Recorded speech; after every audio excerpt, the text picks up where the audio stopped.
My name's Shabs, aka TheDXBarber, born and bred in Birmingham, and I moved to Dubai about a year and a half ago now. And I'm telling people how much I'm charging, yeah, and they're like, bro, that's too much. It's Dubai, man, you get a haircut for like 50 dirhams. Bro, I'm panicking, you get me? Inside, I'm like, this is sticky. At the time, bro, you're really going through it at the time, and you're thinking, bro, what's going on, man? My life's flipped upside down and that.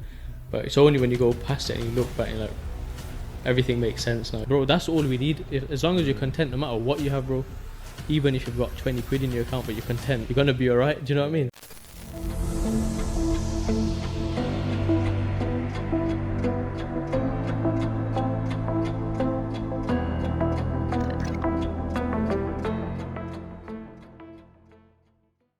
So what is going on, guys? Welcome back to another episode of Visionation Success Stories podcast.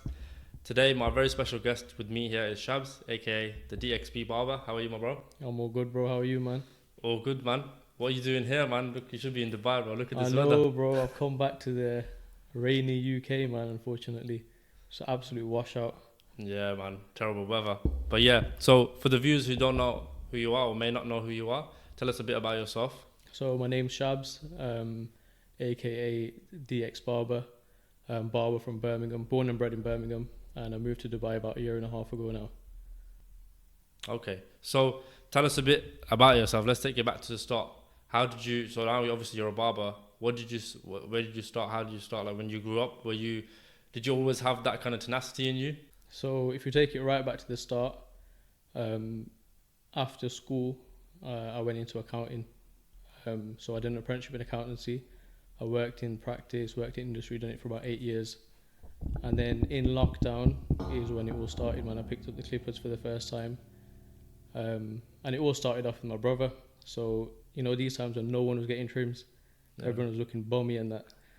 So my brother was like, yo, listen, just give me a trim. Don't matter how it comes out, I just need the haircut. So whatever clippers I had at home, had an old pair of clippers, used my beard trimmer, and I just started at it, man. Started cutting his hair. And it was a half decent job, bro. And then I think my neighbour seen him. He was just chilling on the street, wherever. My neighbour was like, yo, where'd you get your haircut? Because, bro, them days, if you had to trim, it's like, yo, where did you get your trim? Do you know what I mean? Yeah. So he was like, yeah, my bro done it and that. So he's hit me up, said, yo, can you give me a haircut? So I was like, oh, God, here we go. So I've given him a trim. He come to my yard. And I just cut him in my shed. And I've done his haircut, and he was like, yo, this is, you know, as good as my barber does it. And I was like, what, swear down? He's like, yeah, you know what, can you just cut my hair from now on? And I was like, all right then. And then he's gone and told his mates, and then my mates, and then before you know it, bro, I had like regular customers coming to me to get the haircut. Yeah, that's how it all started. And I got, so I was cutting in my shed in the very beginning, but my shed doesn't have access. You've got to walk through the house, through the garden in order to get to the shed, innit? And it was getting busy, bro. Like, my parents would be eating in the kitchen. There's like random mans walking through the kitchen, do you know what I mean? Yeah. So I was like, yo, I can't be doing this anymore. So we've got a garage which is like attached to the side of the house. So I moved all my stuff into there, bought a barber chair, put a mirror on the wall, and it was dead. But I had to just make it work. So I cleared like half the garage out, put like a curtain up so no one can see the junk behind there. And I just open the shutter, let people in, give them a trim. You gotta start somewhere, man. That's it, man. And obviously, you only done that when the restrictions were lifted. Just a disclaimer. Yeah, absolutely. But yeah. So did you ever think when you was younger that you would ever become a barber? Did you? You know what, bro? Did you think maybe? It weren't even a serious thing like that. So I was doing it on the side. Yeah. Are you on about when you started doing it? Yeah. So I never thought. You know what? Years ago, when I was younger in school, and I used to think, you know what? But I was always into it. Like when I go get my haircut, I'd proper watch what the barber's doing, and you know, like, oh, how's he fading, or whatever. And we used to go get cheap, bro, £5, £6 haircuts at the corner shop. Do you know what I mean? It weren't a thing them days. Do you know what I mean? Fades and all of that. It's pretty new. So we used to get these dead trims, and I used to come home and in the mirror like start chopping away at it, you know, trying to get it how I want it and that. And I used to do my own beard and stuff like that. And then I started doing my brother's beard when I was younger, yeah. So I was always into it, but I never thought, yo, you know what, I'm going to be a barber. Because it's not a thing, innit? It's like, if you become an accountant or a doctor or a lawyer, you're like, it's an Asian thing, I think. Yeah, that's what society tells you anyway. Yeah, exactly. So it weren't even a thing like that I want to become a barber. But when I started doing it, and I thought, right, you know what, I enjoy this. Yeah. You know, this is me, and I was good at it, bro. Like just naturally, I think because the art and all that came into it, I was just good at it. And I went to Barber Josh. I don't know if you heard of Barber Josh. I don't think so. Massive in the industry, yeah, really, really good barber. So I went to him some years ago, and he gave me a bad boy trim and his service, and it was like nothing I've had before. Do you know what I mean? Mm-hmm. The way he'd section the hair. So I started doing that. Like clients were coming to me, and I proper bro. I used to spend hours on YouTube watching these American barbers, and you know all these big boy barbers, how they cut, proper methods and sectioning and all of this, that, and the other. So I started practicing that. And mans were coming and it's like, yo, no one's cut my hair like this before, you know. Do you know what I mean? Because normally you go to a barber, like these corner shop barbers, they just pick and chop. Do you know what I mean? When they cut the top of your hair, you're in and out with what, 15, 20 minutes max. Yeah. But I was doing like a proper service, and mans were loving it, bro. Coming back saying, yo, it's the best trim I've had and that. So March 2020, it was 2020 lockdown, innit? Yeah, 2020. So March 2020, I lost my job, my accounting. So these times I was doing my day job, working from home, and I would cut hair in between, you know, like it was working from home anyway. And then in the evenings and weekends and that, and I was just getting booked up, bro. Like some days I was doing 7, 8 haircuts in a day, as well as my job. And then March 2020, I got a phone call from my manager saying, yo, listen, we're out of job. I said, you what? I weren't expecting it. I was just like, raw, what about all the work I've been doing like over the past week? He was like, yeah, just delete it, bro. He goes, this company's gone down, whatever. That's it. So I'm thinking, raw. Now what? Then I thought, you know what? Alhamdulillah, I've got this. Let's roll with it.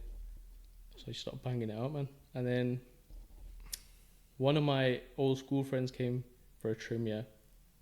And he was like, oh, do you know this barber? He was showing me Moose. So Moose has got the barbershop in Jewelry Quarter where I used to work, and he was showing me his profile and that. He was like, do you know who this is? I said, nah, I've never seen him before. So I remember I was praying Maghrib Salah, yeah, and I was still sat on the Musalla. I was just on my phone and I was looking at this guy's profile, and I don't know why, bro, but I just messaged. I wasn't even looking to work in a barbershop, yeah. So I just messaged him randomly. I said, yo, yes, bro, you looking for a barber? And he messaged me back. He's like, yeah, I am actually. Are you free at 6 o'clock? We'll have a chat. And I'm thinking, oh God, like, I weren't even looking to work in a shop like that, do you know what I mean? So I've gone to meet him anyway, just to see what he's saying and that. And we had a chat and whatever when we hit it off, do you know what I mean? It was a sound geezer. And we both got on. So I was like, alright, safe, listen, I'll come and join you in it. So I started doing, I think, Fridays and Saturdays to start with. And he mashallah, he's got a massive clientele. He's got some serious clients, yeah. And he charges £45 a haircut. Yeah. Serious. So coming from where we live, bro, you say £45 for a haircut, it's mad, innit? Yeah. Mans are paying what, £10-15 at the most, £20 at the most, maybe. So he's saying, yeah, you're gonna have to charge 45 quid and that. And I'm like, I go, none of my clients are gonna come, I'll be honest with you. No one's gonna pay £45 trim. He goes, trust me, give it 6 months, yeah, and you'll be booked up. So I was like, alright, safe. So I've joined him, started working there full time. I think he was doing Tuesdays to Sundays or something. Started working there. Bro, it was dead. Yeah. Bro, I was that barber that, you know, his clients would come in and be like, oh, nah, Shabs is free. And they'd be like, oh, nah, I'll wait for you. And that. And bro, it was peak, innit? Bro, it's a peak thing to go through, innit? Like, I've had a career change, lost my job. I'm gone from earning X amount to like almost nothing because I've had to leave all the guys I was cutting. I'm telling them, yo, you come to the shop now and it's like £45 and that. And bro, no one's willing to pay it. Not my clients anyway. So it started picking up, alhamdulillah. So we came to an agreement. I said, listen, I'll cut my clients here, but I'll stick to my old rate just to get myself going in it. So we done that, and then a few months went by, and alhamdulillah it picked up, man. And I was just doing that, and then that's how I went from the accounting to barbering, bro. Yeah, I think, like, you know, when you mentioned how when you was younger, you'd like go to get a trim and then you'd do your own beard and stuff. Yeah. I think that's like obviously showing the creative side Yeah. in you, because I can see like where you're coming from. Because sometimes like even now, like, when I'm at home, sometimes I'll just do my do my taper fade sometimes. Exactly. Yeah. But you know what it is? Why like it gives you that when you do it, it gives you that satisfaction. It's same when I do my video stuff, when I edit for a client, for example. Like I'll do it, and from the raw footage, and I will get to the final thing. It's like that satisfaction of the process. Yeah, exactly. And when you get to it, and then you're like, you know what? Then you feel accomplished and satisfied. Yeah. And if you enjoy doing it, then, and even for me, I didn't think I would get into it. It just happened by accident as well. So it's one of those ones. So you always had it there, but you never knew it, but you got into it because of the creative side. Yeah. 100%. And then, like you mentioned as well, the service. So you said you spent hours like researching, and then you would put into practice, and for a few hours you would cut hair, and that just shows like how much you liked it and the obsession towards it. Bro, and providing the service. Exactly, it became an obsession. So when I first started, I'd be doing my work and then I'd stop. When you go on your phone and once you pick up your phone, that's it, innit? Yeah. So I'd be on YouTube and I'd spend hours, bro, watching all these things, and then I'd start researching the best clippers. So I bought all the best stuff in it. I'm watching all these product reviews. I'm buying the best clippers, the best trimmers, best shavers, and I was, bro, completely obsessed, man. Looking back, I forgot about all of that. Thinking back to it now, I was like, raw. I was actually. Yeah. In the moment, you don't think of it as that, but then you realize that, look, I actually put all these hours into it. You don't realize that time it's just like fun or whatever. It's one of those things. But when you start doing it as like a full-time thing, like a career, bro, no matter what you do, when it's a hobby, when you start doing it for a living, it almost becomes like it's not a hobby anymore. Do you know what I mean? Yeah. It becomes work. Yeah, I still enjoy it, don't get me wrong. Exactly. I love what I do, alhamdulillah. I'd much rather be doing that than sitting at a desk doing what I was doing. Do you know what I mean? I had no passion for the accounting, bro. Yeah. I would so I done the apprenticeship here, going back to that now. I done the apprenticeship. That was like 3 years long. So I never went to uni. At the time when I was finishing I finished school, done 1 year A levels, and I'll be honest, bro, I just pissed around in it. I was at that age where I didn't know what I wanted to do. Exams and that weren't really for me. Do you know what I mean? So my brother had just finished uni at that time, and he was like struggling to get a job. And I'm looking at him thinking, yo, this guy spent 4 years at uni for what? Do you know what I mean? So I started looking at other opportunities, and I saw this apprenticeship. So I'd done that. And then after I finished that, bro, I went to, obviously that was my decision, like I'm going to become an accountant. Yeah. So I thought I'm going to take it to the next level. So I started my chartership. So I started doing SEMA, done that for 1 year. But bro, even though I didn't enjoy it, so I'm working, I'm studying on the weekends. I used to go to these classes in town and that. And I'd be that guy who would turn up like just on time, like a Red Bull in my hand, trying to get some energy, and then be sitting the lesson. Everything would just go over my head. Do you know what I mean? When you don't have, when you're not interested in something, you don't have the passion for it. You don't have the passion, bro, and it's just nothing was going in it. I remember I used to sit in the evenings thinking, "Raw, man, I've still got 12 more of these to go through. How many years is it gonna take me?" Do you know what I mean? Yeah. So anyway, I thought, "Chalo, let's carry on. Let's do it, innit?" But my mum got diagnosed with breast cancer at that time, and her operation was on the same day as my first exam. So I had spent like weeks studying for this exam, and then they give her the operation date, and it was the same day as my exam. I said, "Yo, I ain't doing that exam, no matter what." So I've paid for the course. I thought it's alright if I ain't doing it. And alhamdulillah, she was alright, man. They'd done the operation. She went for radiotherapy, and alhamdulillah, by the grace of Allah, she was cured, But I never went back to it after that. I thought, my heart's not in it. Why am I going to spend so much time and money towards something that I don't enjoy in it? Yeah. So I knew, bro, in my head, I thought, you know what? It's just not for me. So it all just happened. It all just, like, Allah's plan is the best plan, isn't it? Exactly, bro. You can plan whatever you want, bro. Whether it pans out that way is another story. Yeah.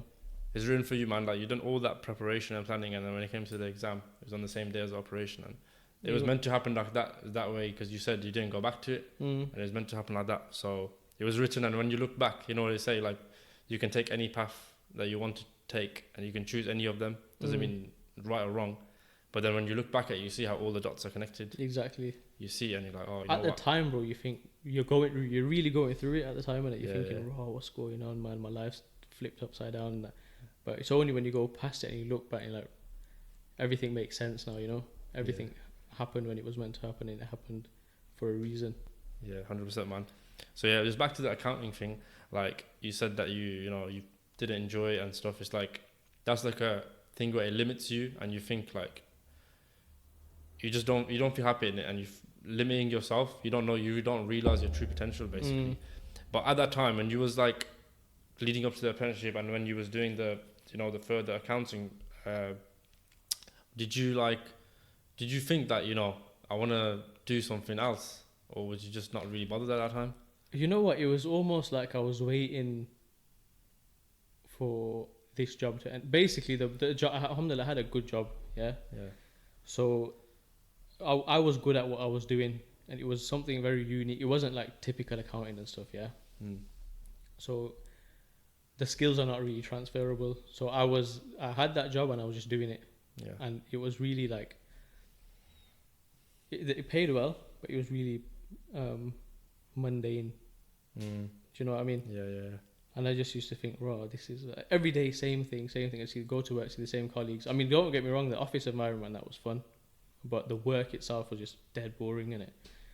But because I was so good at it, they made it worth my while. Do you know what I mean? So they actually outsourced a part of the business and said, "Yo, look, this is you run this, and we'll pay you X amount." So I didn't have to, bro, I was working from home and stuff before working from home was a thing. Yeah. They got me my own office, and literally I had no one to answer to, do you know what I mean?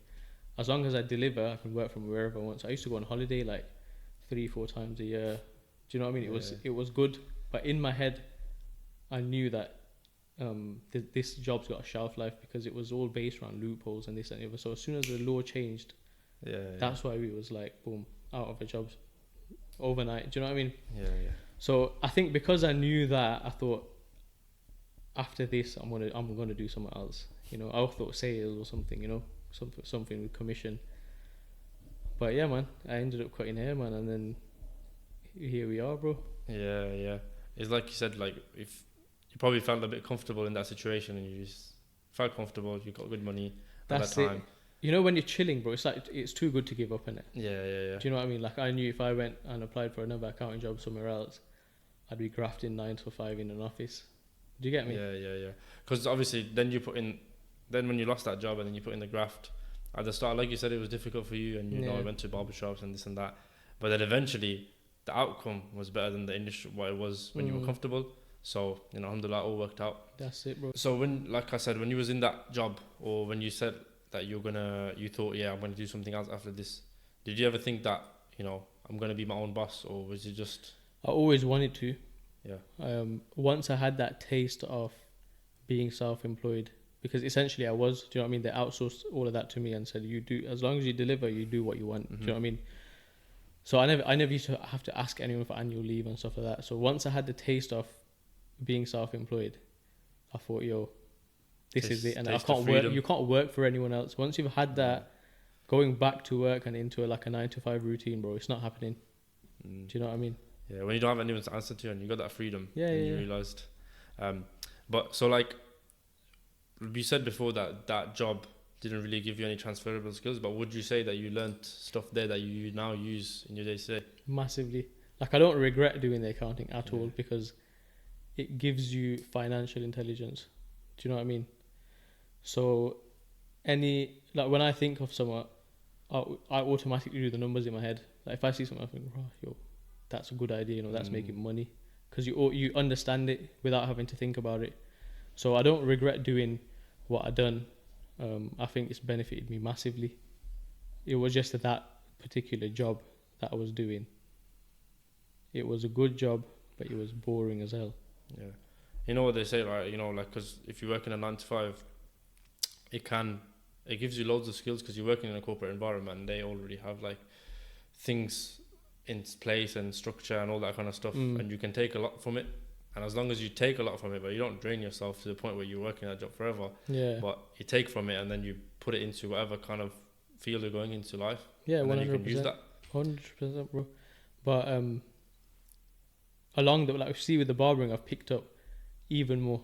Do you know what I mean? Yeah. So when I first started cutting hair, I remember when I started in the shop, because there were other people sitting around, and there was another barber. Bro, I lost. Like, I never had confidence. Yeah, so I was good at cutting hair, but the conversations weren't there. Do you know what I mean? Mm. I used to think about, oh, what's next man say? What's next man gonna think about what I'm talking about? Do you know what I mean? Yeah. So I remember Moose was like, yo, you need to talk to your clients more, man. Don't be shy. Just be normal with them. And now, alhamdulillah, you know what? When man's come in, it's that you have that vibe in it. Yeah. Everyone comes in, they bless them up. You know, You talk to your clients a lot then when you're giving them a trim. too much, bro. I think Yeah. that's why it takes so long. I think it's a barber thing. You know, once you get talking, you can't stop. Yeah. You know what it is like? If I go to my barber, like, yeah, we'll have a conversation. But sometimes I like it quiet as well. Sometimes I just want to be there, just relaxing. Yeah, you've But got to listen. gauge it, man. So what I do, like, if my client's really, if he's quiet, I'll, you know, you try and break the ice. And he's a not bit. giving you too much But if room. it's not too much, then you just Yeah. you just allow it. You know that this guy's probably having a tough day, and he just wants his trim and he wants to get out. Do you know what I mean? But then Yeah. you get some clients on the other hand who just do not stop. Yeah. But you've got to entertain it, bro. Do you know what I mean? They're putting money in your pocket. They come to see you every week or whatever. So you have to entertain. You them. learn from experience, innit, I suppose. Like, Yeah. because even with me, like, I'll have but I do prefer having that kind of like connection with the barber. Like, I spoke to him and, you know, we banter about football, this and that. Yeah. And then when I'm quiet, I'm just quiet. I just want to get my trim and get Yeah, out of there. exactly. You got to But gauge it, man. Yeah, but it's a good thing, man. So like you said, you got those more experiences doing the barbering and stuff, and that was like basically when you're self-employed and you're kind of like learning on the job. You're just going through and you're learning from trial and error. And I think that's when you make the most growth, when you just learn through your mistakes. 100%. You know, bro. would you say you made a lot of mistakes in those times as well? With the actual haircuts? With the actual haircuts or just in general, just in the service or something like that, something along those lines? You know what, bro? With the actual haircuts, that's a question that I always used to get asked. Like, yo, have you mashed anyone's hair up? I'm like, nah, I actually haven't. Like, maybe the haircuts weren't great in the start, Yeah. but you could walk on the street with it. It was good enough. Yeah. But because I was so careful and so particular, I weren't trying to rush anyone's trim. So, Yeah. bro, alhamdulillah, it was all good, man. I never used to mash anyone's trim up. Yeah, and pushed anyone's hairline back. Nah, I'm bringing the hairlines back, bro. So then when you was in the barbershop then, that one that you mentioned, what happened from there then? How did you essentially become the DXB barber? So I worked there for about a year, and then I should know this date. It's my anniversary, June 2021. I got married, and then we went on honeymoon to Dubai. So we obviously spent like 8-9 days there or something. And when we were there, my wife linked up with one of her mates who's moved out there. She moved out there a couple of years before us, and she's also a teacher. So she was selling us the dream, bro, saying, yeah, teaching's like this and it's a good life and whatever. So I was like, we had no intention, bro, to move out. You know, we got married and the plan was to just stay at home with our parents or whatever. But we've come back to UK. Have you been to Dubai before? Yeah. When I was younger though, not recently. Okay, so it's a completely different world out there. Yeah. It's I know. fast, you know, big buildings, it's clean. Muslim country, halal food everywhere. And we've come back to UK and it was raining. I was like, bro, as soon as we touched, I was like, you know what? I think we should do it. So my missus she was on it, bro. She was like, yeah, let's do it. She was gassed for about 2 weeks.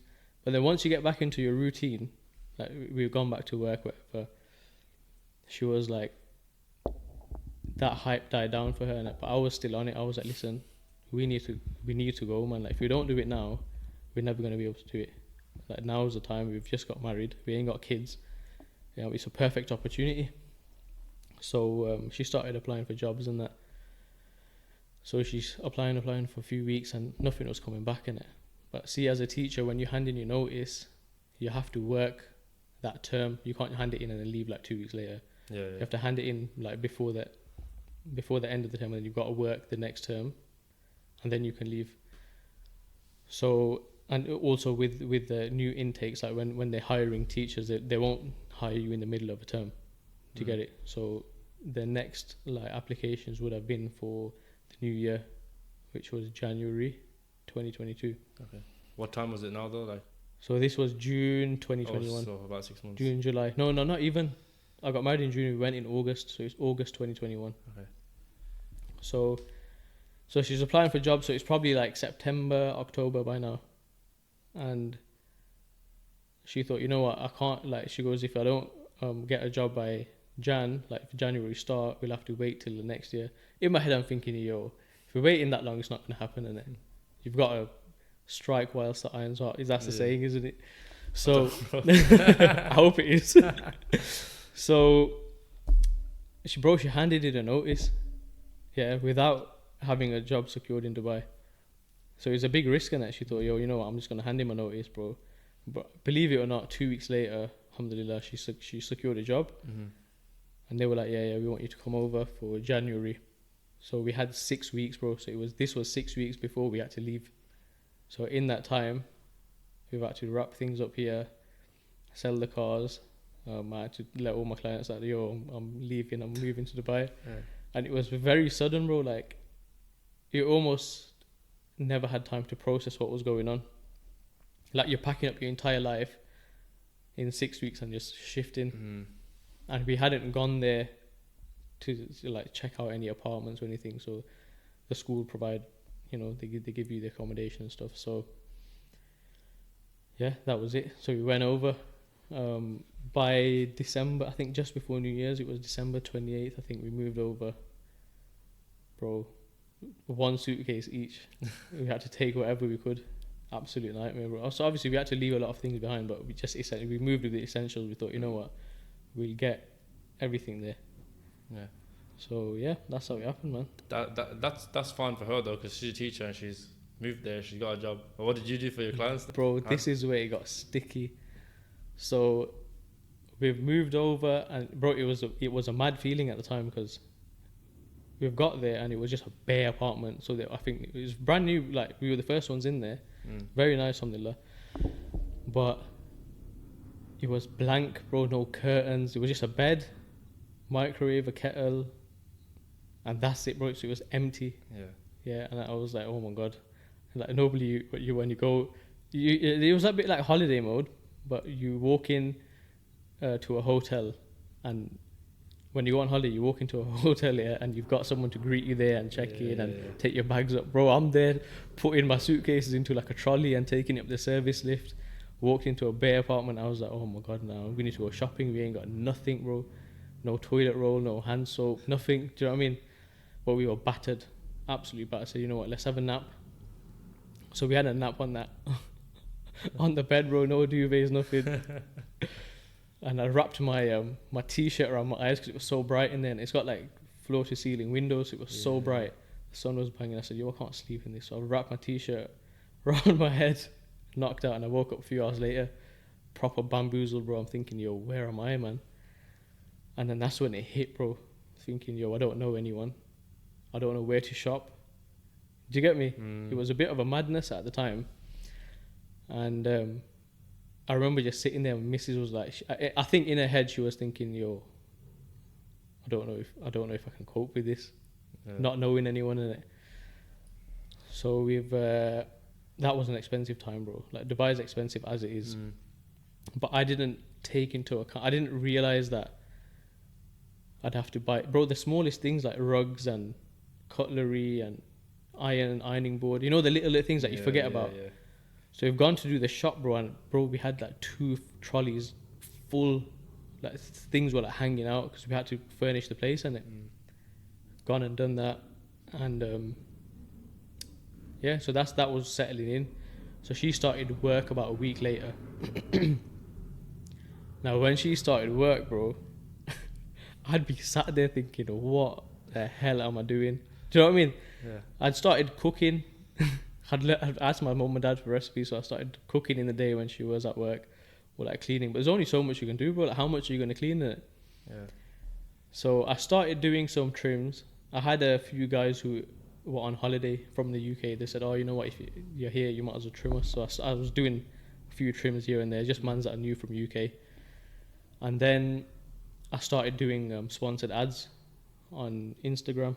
And so I got a few inquiries and stuff, and I'm telling people how much I'm charging, yeah. And they're like, "Raw, that's too much. This is Dubai, man. You get a haircut for like 50 dirhams." So I'm thinking, yo, bro, I'm panicking. You get me? Inside, I'm like, this is sticky. You get me? Missus at work. I I can't be living off her, man. I've got to get my backside into gear. So I've gone around, started doing research, looking at all these barber shops, how much are people charging, whatever. And it took, I'd say about, actually, let's rewind a bit. So I've joined like Facebook groups and WhatsApp groups and that, innit? So at the time, my name was I had just my normal Instagram handle. It was Barbershabs, yeah.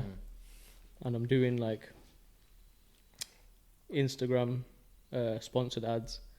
I weren't really getting much from it, bro. People were saying, "Oh, you're charging too much, whatever." Yeah. So then I've joined these Facebook groups and WhatsApp groups, yeah. And I'm putting in there, I'm a barber from UK. If you need a trim, let me know. I'll come to your yard, whatever. And I put out this mad offer. I was doing trims mobile, yeah, for 100 dirhams, which is about 20 quid.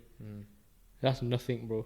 Going to driving like 30 minutes to someone's yard, trimming them and coming home for 20 quid. Yeah. But I had to do it just so I could get content. Do you get me? Because I had nothing to post. I was posting pictures from Birmingham. So I had to get footage, you know, I'm in Dubai, whatever, doing these trims at people's houses. And that's how I started to get the ball rolling, you know. So a few months went by, I was doing sponsored ads, it was picking up. And then it just occurred to me that, you know what?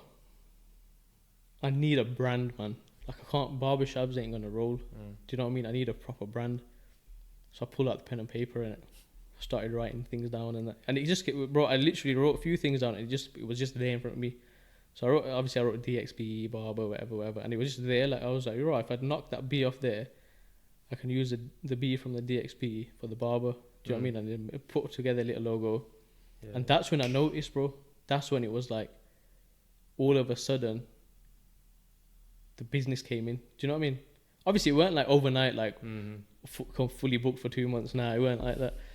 But I noticed a massive difference in it because people have got brand to see. Yeah, do you know what I mean? Yeah. Then I had my case. I don't know, have you seen my that mobile case that I've got? Yeah, I've seen it. So I got the vinyls printed and that, stuck it on the box. T-shirts printed. I was just putting it everywhere in it. Yeah. And that's when it started picking up, man. That's what it is, man. The brand awareness is huge, man. Bro. And you build that, then it's like something like, you know, looks like, you know, professional and all these kind of things. And it sticks in people's heads. That's the main thing. Like when branding, I first saw you, branding and marketing is so powerful. It's crazy what it does for you. It's like bro, McDonald's, yeah. If you opened, say you opened a restaurant, yeah, and you sold McDonald's products, exactly the exact same menu to the T, but you called it Suleiman's or something. Yeah. Ain't nobody gonna go there, bro. Do you know what I mean? Because it's not McDonald's. McDonald's food ain't great, but people go there because it's McDonald's. Do you know what I mean? So that the power of branding and marketing is next level. Yeah, it's huge, man. And there's something about like there's a McDonald's like every certain distance or something. Yeah.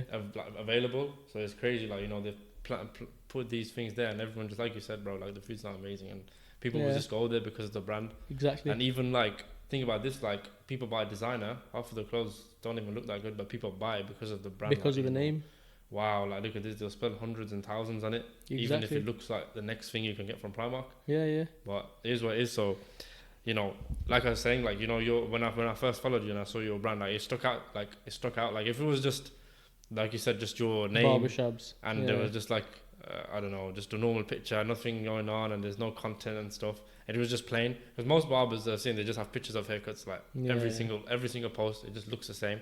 The feed needs to look nice, and like the brand was there, I could see it. And I was like, you know what? Yeah, that could be someone. He could be someone that I could get on my podcast. And that was me, bro. I used to post pictures of just haircuts. Yeah. And then I quickly realized that, you know what? No one wants to see haircut pictures, bro. Innit? Yeah. Obviously, you got to showcase your work and stuff. Yeah. But they want to see, what's this guy up to? So, bro, I know I'm lacking on the socials massively. There's so much I can post, but I also don't want to be like putting, I don't know, man, you know, like evil eye and things like that. Yeah, I get that. It's worrying, innit? So there's so much I can post, but I don't. But I definitely need to work on that. I need to get more content. But it's just at the moment, I'm too busy to be walking around taking videos because I'm traveling. There's a lot of time goes into that, and then Dubai is it's a hectic place, a lot of traffic, so I'm always like against the clock. Mm-hmm. Do you know what I mean? So I'm running from one client to the next, and I ain't got time to like be like, yo, bro, pose in the corner for me. Let me take a video. Do you know what I mean? I've got to like do his trim and bounce to the next one. So inshallah, when I go back, the plan is to maybe hire someone part time to come with me on trims. Yeah. To get all the footage, and then I can just edit on myself or something, you know.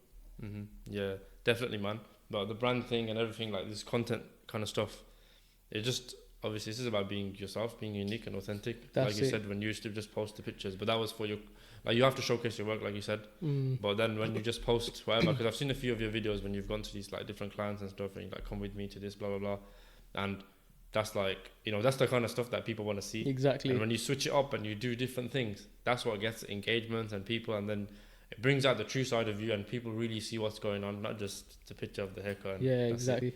100%. And so when I've come back here now, because when I came back last year summer, I hadn't like taken off properly.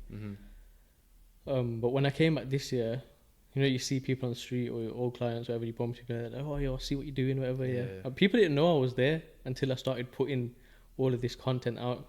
Do you get me? So people are recognizing it now, and they're like, oh, yo, I've seen these yards that you go into, and it's good, man. Alhamdulillah. Alhamdulillah, man. But yeah, I agree with what you're saying as well with the evil eye. You know, it's interesting. It's a difficult one. Like, of course, you want to post stuff out there, but then you want to limit it as well. So how do you think you find the balance in that? This is what I struggle with, bro. Which is why I don't put the stuff out there. Everything, you mean? Yeah. Bro, the evil eye is real, innit? Yeah. Obviously, you got to do what you got to do what you can to protect yourself. Yeah. Yeah. So I try and keep it all work related. I don't post anything about my private life. I'm going away and doing a staycation or this beach, that beach. Very rarely. Yeah. So I try and keep it to just what I'm doing with my business. But apart from that, I don't even know how I can showcase more without putting myself at risk. Do you know what I mean? Yeah, it's a very sticky one. Yeah, no, I agree, man. Because I'll deal with that as well, and I just think personally, as long as you protect yourself, you know, you trust Allah, and you know what I mean. You just trust Allah, and you don't worry about it as much. Of course, you have to be careful. You don't post things that are too like private and stuff like that. But I think at the end of the day, you do have to post content to make it. You have to make it in live. You need to be posting. That's what people want to see in it. Yeah. You have to work with the algorithm. If you're not putting that stuff out there and not getting the engagement, it's just not going to happen. Yeah, I think you can't do it, and obviously I think you still will suffer from some sort of evil eye. But then you gotta look at like people get successful, they get, you know, big and they're successful and famous and stuff. Like they're still successful. Of course, they probably do have stuff going on in their life and stuff to do with evil eye. But you know, you can't let that deter you from doing it, because you know they say a private life's a happy life, which I do agree with to an extent. But you know, you should show what you want to show. But I don't know. Have you experienced the evil eye yet with all the stuff that you've been posting? Do you think? Allahu alam, bro. Yeah. Things happen and you just deal with it, you know. Yeah, that's the thing. Because like one story of mine, like recently when I posted, I've only said it to my friends. Like I haven't said it publicly or anything. But I posted some videos of my car. I got the like alloys and stuff done on it. And I posted it on my Instagram story, and I can't remember where else I posted it. And then literally the next day, my windscreen got a massive crack through it. Oh my God. And I was like, bro, and everyone was telling me like, bro, that's evil. I was like, I know. But I was like, I wanted to post it though. It looked nice and I wanted to post it. Yeah. So you gotta deal with that kind of sacrifice. You gotta, what's the word? Trade-off. It's like a trade-off. You know something probably might happen, but you're willing to post that. And to me, that's part of my personal brand, like posting these little things. And, you know, I don't post anything too private, but I post like stuff if I'm going somewhere or like what I've got. And obviously the reason I post my cars, I love cars, I'm into cars. So that's why I post it, because that's part of my personal brand, I think. And I post it because I want to be authentic and do what I want to do. But I've got to take that side of it as well. Stuff is going to happen. Bro, that was the second time it's happened in 6 months. So I cracked once, I replaced it, cracked again. No way. I replaced it, bro. I had to wait 2 weeks, and I was driving with a crack. I couldn't go on the motor or anything. I had to go up for another podcast in Liverpool, but I couldn't go there because of the crack. I was like, I'm not risking it. This is it, man. So that's why I try and keep it to just as much business side of, not personal, man. Yeah. Forget personal, bro. You don't even want Yeah, that stuff, bro. Like marriage and things like that, Yeah, bro. You yeah, just keep 100%. that. Because these days Completely people be private. posting anything, and I'm just Yeah, like, man. when you see it, it's just like, you know, because you don't know who's watching. You really don't know, because you know sometimes you probably experienced it, like sometimes people you ain't spoken to for ages, or you haven't spoken to in years, Bro, they'll just be like, literally. you know, this, that, and the other, and I'm like, bro, I didn't even know you was looking at my Bro, content and it's stuff like so that. mad. Like yesterday, yeah. So through the barbering, I've connected with so many old friends. You know, people you grew up with, people you went to school with that you haven't. I hadn't been in contact with them for, bro, yonks, bro, 10, 15 years maybe. Yeah, Because I've started cutting hair, you know, word gets around and people you start talking, and I was connecting with people who I haven't met for time. And just the other day, one of the lads from school, a few years older than me, he messaged me on Instagram, bro. I never had a friendship with him like that before. Obviously, we knew each other, you know, in school, we'd chill or whatever, but I never used to go out with him and that. And he messaged me out the blue on Instagram saying, "Oh, bro, I'm so proud of you. You know, you're smashing it, whatever, whatever." And we just got chatting. And he was like, "You know what? Let's link up." So I went out with him yesterday, actually.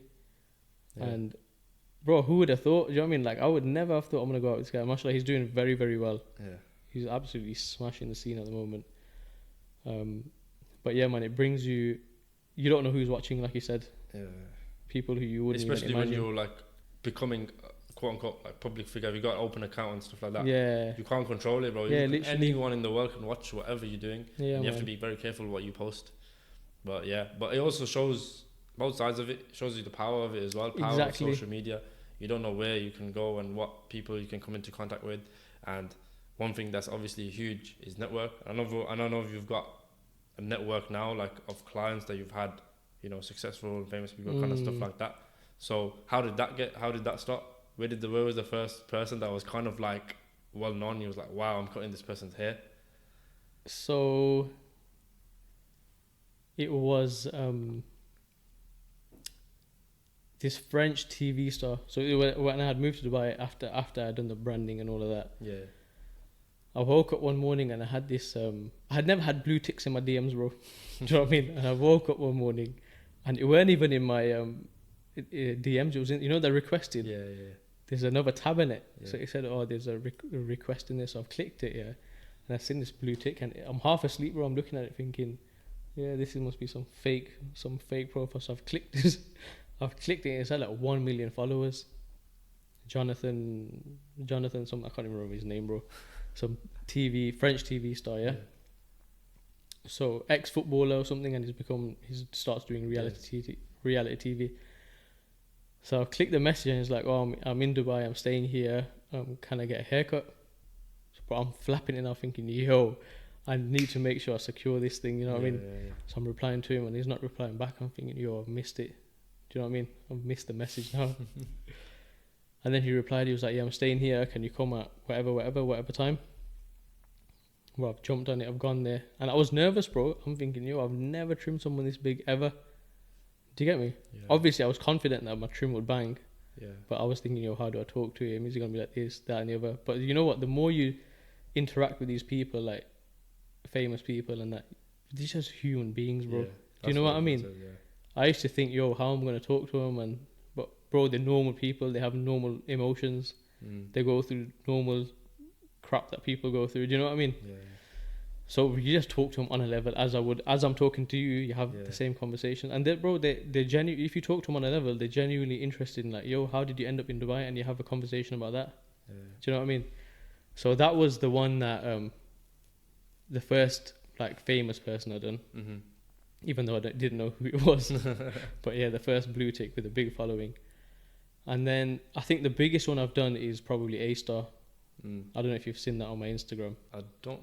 So I've seen your pinned ones, and I was going through it, but I don't think so. So A Star was Actually, in Dubai. no, I've seen it. You've seen it, yeah? Yeah. So he came to Dubai for New Year's Eve last year, yeah? So I think I was working at the time, and someone messaged me, one of my UK clients, saying, "Yo, he sent me A Star story, and he put on his story, 'Best barbers in Dubai, hit me up, I need a trim.'" So I'm like, "Yo, I need to message this guy. I need to secure it. Yeah. So I messaged him. I said, yes, bro. I'm a mobile barber. I'll come to you. Let me know. If you still need your trim, let me know. I can swing by. So I've looked back at the message so I sent the message, and about 30 minutes later, I've opened my DMs to see if he's replied and that. And he had seen the message. Yeah.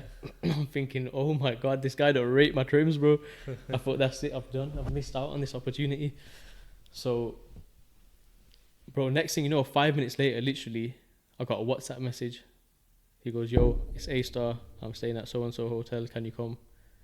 I was there, bro. Had to do it. Yeah. So I've gone there, and I was like, that was big for me because he's like the biggest name in the industry. You know what I mean? He cuts all the footballers and he's here. Everyone knows him, innit? And he shouted me for a trim. Yeah. Do you get me? So I was buzzing off it, bro. Absolutely buzzing, man. Yeah, it's crazy, man, because it's one of the, like, you've basically gone out there and seized the opportunities that, you know, you wanted it, so you're going to go, like, you saw his story, you messaged him, and you knew that you had to be there, because you know that kind of thing, it can take you further. When you get like those kind of clients, you don't know who you can tell, bro. He knows so many people. Exactly. His network. So this is how you're growing your network, but he's got a massive network, and you go through that, and it's just about taking those opportunities. So that's it, bro. What did he think of the trim? Yeah, he banged on it. I got the picture on Instagram, got the proof, bro. Yeah, he slapped. So he actually shouted me a few days later, actually saying, "Yo, I need another haircut," but time didn't allow, you know. He just couldn't a few days later, it. how many haircuts did you get? He was there for New Year's, and that man had to look fresh. Wow, okay. So yeah, that was that, man. But like you said, man, about the network, I think that's, put the barbering aside, I think a big thing for me is growing my network. Do you know what I mean? I've connected with people who I would never, like 2-3 years ago, I would never have imagined. Yeah. I was just, like, if you're working a normal 9-to-5 job in an office, bro, ain't nobody gonna know who you are apart from your colleagues. And that's what you do. You go to work, you come home. You don't really get time to network like that. But through the barbering, bro, I've met more millionaires and billionaires in the past, well, since I've started cutting hair, than I ever have before. Yeah. Do you know what I mean? And you connect with them on a level, you've seen them regularly. You go out with them, they invite you to the house and things like that. Do you know what I mean? So alhamdulillah, it's good, man. I just need to work on that and use the network to my advantage now. Would you say that so far in the people that you've done and that kind of stuff, have you noticed where that network has provided you the value, like open doors for you, would you say? Yeah, bro, 100%. So when you meet wealthy businessmen and that, it's not even about getting pally with them, bro. Like, I don't do it because, I could use this guy later on. Yeah. Do you know what I mean? I do it because, bro, they're supporting my business. They book with me every week. Yeah. So you make time for them, they make time for you. But alhamdulillah, I've already had people saying, yo, listen, if you want to take it to the next level, the investment's there. Do you know what I mean? Yeah. Things like that, bro. But for me, I don't know, bro, what it is, a mental block for me that I want to do this on my own. Yeah. Do you get me? I don't want the investment from someone. I want to start from my garage and take it to where it needs to be, man. I feel like, inshallah, there's a lot of room for growth. Even though it's a saturated market, like there's barbershops on every corner, but there's still room for that different vibe. Do you know what I mean? Yeah, and I think it's because you enjoy it as well. You enjoy the process. That's the main thing. You enjoy the process. So you're like, you know what? I'm at this place now where I'm, happy with what I'm doing. But obviously, I'm still gonna take it to the next level. But there's no rush in getting there. That's it, bro. You have to enjoy it. You know what? It's not always about the destination. I don't think anyone ever gets to the destination, because once you reach a certain level, bro, you're thinking about the next step and the next step, and then where does it stop? It doesn't stop. Do you know what I mean? So it's important that you enjoy the journey. Yeah. Keep the destination in mind, but you have to enjoy the journey, innit? Like, if I didn't enjoy what I was doing, I would have just knocked it on the head. Do you know what I mean? And said, you know what, I'll just go back into accounting. So yeah, I think the proof is in the pudding about enjoying the journey, because if, like I said, you was in the accounting job, you was making you was making decent amount of money, but you was making decent amount of money, but you weren't enjoying the journey, so you didn't really care about like There you was didn't no want destination, you didn't want bro. to get to the destination. Yeah. But even if it was like like arbitrary goal where you wanted X amount of money or X amount of Yeah. salary or wage, if you didn't enjoy getting to it, then there's no satisfaction in it. But if you're enjoying it, then it's like a game. That's what they say. Like it's each level. It's like a game, and you're just a player in the game, and you're taking it to the next level, and you're enjoying it while you're doing it. You're getting these challenges, setbacks, but the most important thing is you're enjoying it. And like you said, like even when you first came to Dubai, like you struggled a little bit, and then you got it going. Same when you was first starting, and it's all those things when you're looking back, like we said, looking back, and you see how it all comes together. But it just shows like your adversity, mashallah. Like you've taken on this challenge. You've not thought like, you know what, it's not working now. Let me just hang on the boots. Or you thought, how can I take it? How can I do this? How can I do this? And to you, it may not seem like that. I think sometimes when you do it yourself, you know what, you don't think that, I've done, like I've accomplished, not accomplished, but like, I don't know how to say it, like, you don't think that I don't know how to explain it. You know what I'm trying to say? You don't feel like you've achieved much. Yeah, not achievement, but like these small things that you've done to get to where you are. Like, I don't know, like you said, you DM'd from people or this and that. You might not think that's a big thing yourself, but when you see it, like, it's actual work and adversity and graft.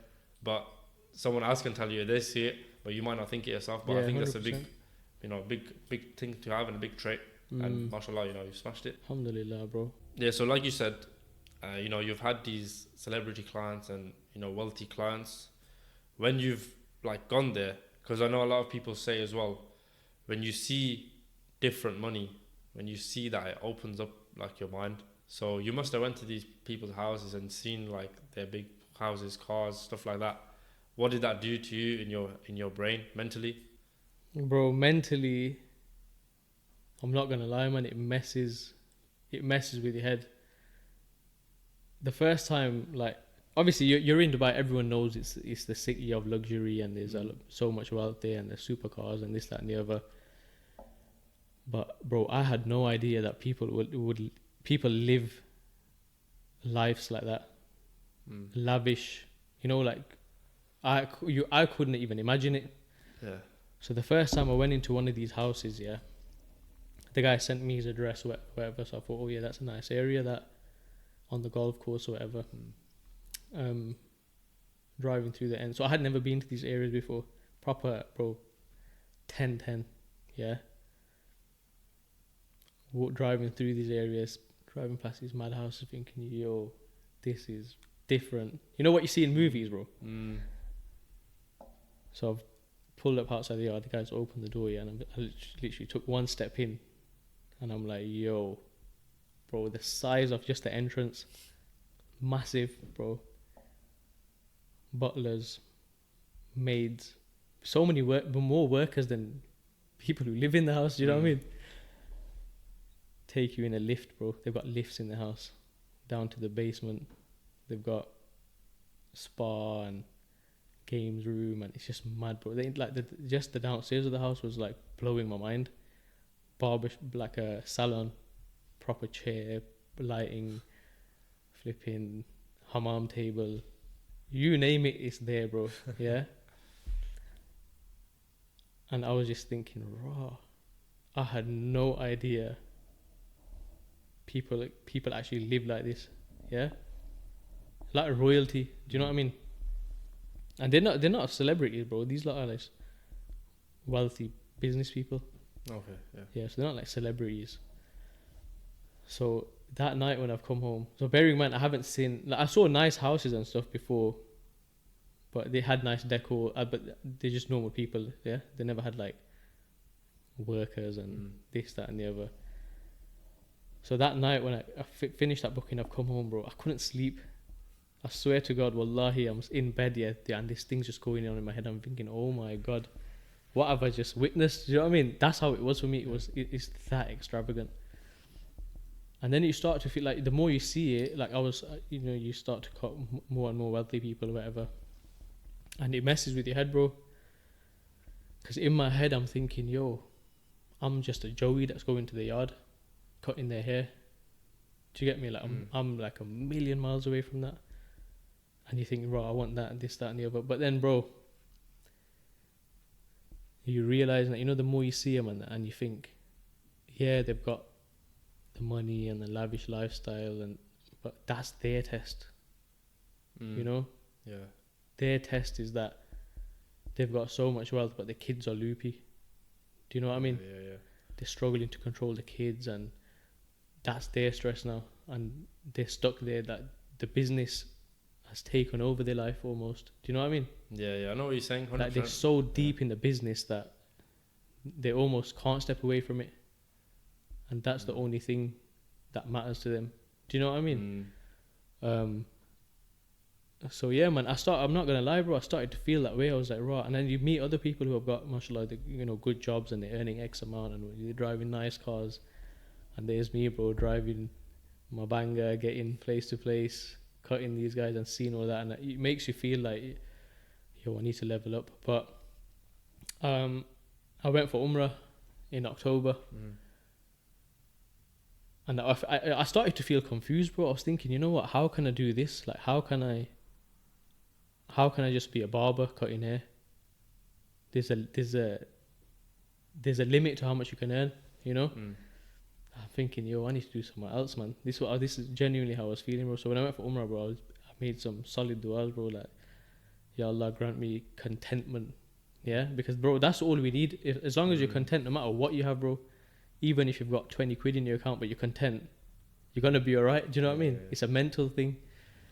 And alhamdulillah, I think, bro, after that, you kind of realize, isn't it, that you shouldn't look at people above you and think, yo, I want that and this, that, and the other. You should look at people who are below you and be grateful for what you have, because we have, alhamdulillah, we have a lot to be grateful for, you know. Yeah.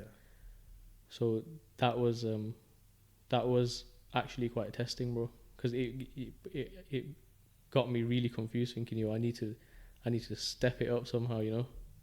Yeah. But at the same time, it opens up your mind, bro. You see how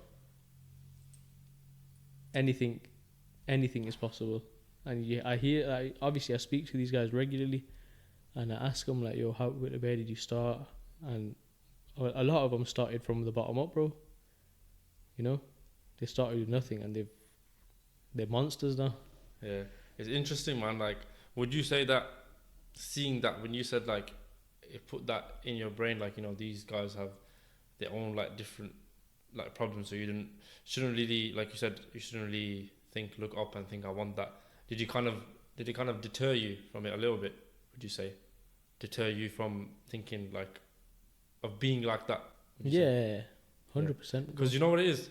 Normally when people say, when they see these things, and that's what I thought you was going to speak on, but you said, like, mental side of it, was like, when people see this, it changes them. We probably had that as well. It changes them in their brain, where they think they've seen this well now, then they can take themselves to that level and next level, normally in business and entrepreneurship and stuff. But you've seen the other side of it, where you saw the other side of it as well, where you thought, you know what, these people have problems. But of course, everyone has problems. Money doesn't alleviate that. You can have as much as you want, but what, bro? More money, more problems is what they say, you know.